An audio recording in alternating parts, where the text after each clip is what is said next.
I don't know what these guys are. They're fun to watch. There are 6 or 7 feeder marches today.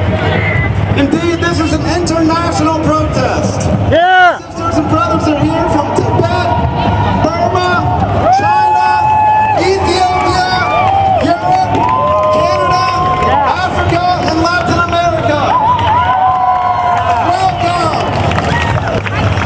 Since the day we in Pittsburgh heard that the White House had moved the G20 summit Pittsburgh just a few short months ago, we have found an urgent need and responsibility to demonstrate our opposition to its destructive policies and to show how they have affected people right here in Pittsburgh. We need to show the world that the G20 is not welcome. Still putting your skinheads in Pittsburgh. The city government has tried to roll out the red carpet for them, but we need to show that you are the ones we welcome. You are the ones we welcome.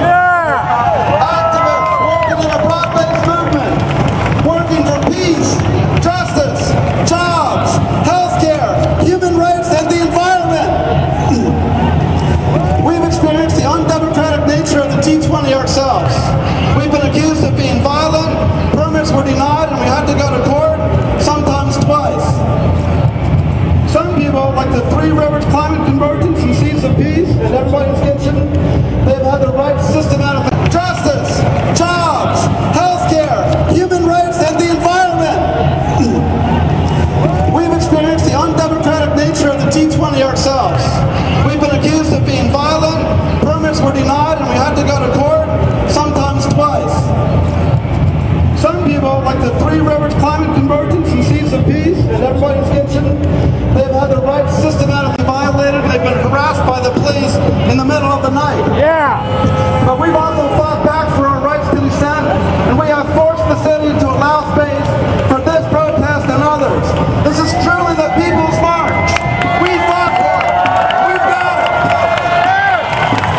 Because we have the right to be seen and heard. They said that we would be violent and that we should be silent. They have repeatedly tried to scare people away from protesting the G20. Yeah! But we know we're not violent and we're not going to be silent. Yeah! We are not here to confront the police. We are confronting the disastrous policies of the G20. Policies of globalization that have caused the shutdown of the steel mills around Pittsburgh, and they've destroyed living wage jobs in Pittsburgh and the environmental crisis that's happening today. The people's voices need to be heard. The G20 acts as though they're the ones who are going to solve the economic and environmental crisis that we face. But as the President of the United Nations General Assembly itself has said, the G20 is an illegitimate ad hoc organization policies have failed.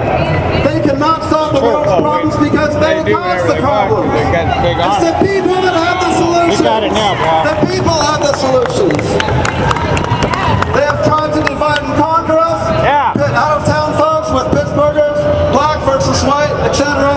But we stand united here in a broad-based movement. Just as they turned downtown into a ghost town, they've militarized and occupied our city. Now we are experiencing a little bit of what it must feel like to live under occupation in Iraq, Afghanistan, Pakistan, and Gaza, living under the fist of the G20 and the U.S. military. I'm also with the National Assemblies and the Iraq and Afghanistan wars and occupations, a national anti-war network. On October 17th, we're going to have a national day of action throughout the country to demand U.S. out now from Afghanistan and Iraq and the occupation of Gaza. We are a newly broadened and strengthened alliance of activists who have quickly come together. We've sharpened our skills and our political analysis. We need to build on this momentum of this growing movement against globalization, against the U.S. wars and occupation, and for human rights, labor rights, healthcare, and the environment. Please join some of these excellent organizations like the Thomas Burton Center and the Anti-War Committee and the National Assembly and some of the excellent organizations that we're working with today. So welcome to the People's March.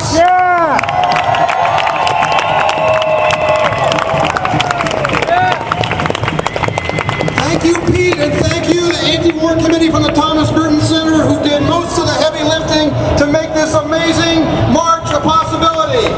And thank you all for being here. Our next speaker is Ashley Smith. He's on the editorial board of the International Socialist Review.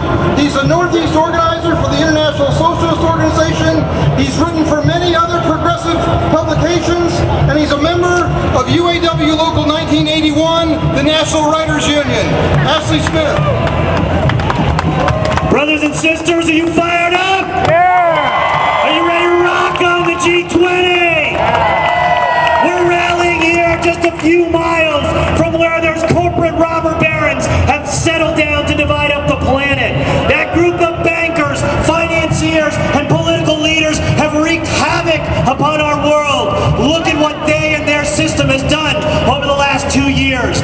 We are 2 years into the worst financial and economic crisis since the Great Depression. All around the world, millions of people have lost their jobs. Millions of people have lost their homes. Millions of people have lost their retirement. Capitalism and its crisis has spread misery throughout every single nation on this planet.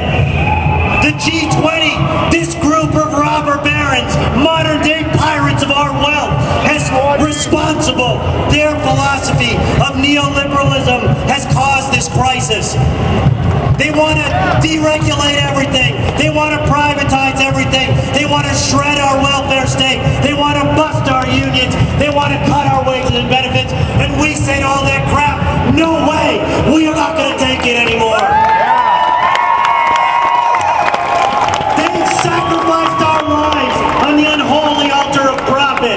Even before this crisis, neoliberalism caused savage inequalities, and they've grown worse. Now all the corporations, all the governments know that their free market system has failed. Only the government, only the state has been able to save their system. They flipped from free market fundamentalism to state capitalism. Every nation on the planet is spending trillions of our dollars to bail out Wall Street, to bail out the corporations, to bail out the banks, and we say no to that. And where's our bailout? Where's our bailout for our jobs, for our homes, for our retirement? People all across the United States are furious at this giveaway to corporations and bankers. The right wing, the Glenn Becks, the teabaggers are trying to hijack the anger with racism to divide and conquer our side. That's bullshit.